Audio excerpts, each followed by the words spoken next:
জাতীয় নাগরিক পার্টির মনোনীত ঢাকা 11 আসনের প্রার্থী জনাব নাহিদ ইসলাম তিনি আজকে একটি রিট মামলা দায়ের করেছেন।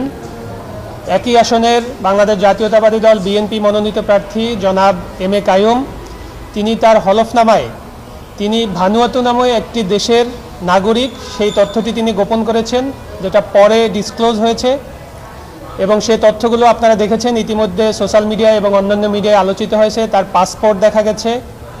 তো জনাব নাহিদ ইসলাম আজকে সেই বিষয়টি নিয়ে, এবং আপনারা জানেন যে বাংলাদেশের সংবিধান অনুযায়ী যারা দ্বৈত নাগরিক, যারা অন্য দেশের নাগরিকত্ব গ্রহণ করেছেন, আনুগত্য গ্রহণ করেছেন, তারা সংসদ সদস্য নির্বাচনের প্রতিদ্বন্দ্বিতা করার অনুপযুক্ত এই বিষয়টি এবং তিনি যে তার হলফনামায় তথ্যটি গোপন করেছেন, এই দুইটি বিষয়কে সামনে রেখে জনাব নাহিদ ইসলাম আজকে একটি রিট মামলা দায়ের করেছেন, যেটি অতি শীঘ্রই উপযুক্ত বেঞ্চে শুনানির জন্য উপস্থাপন করা হবে।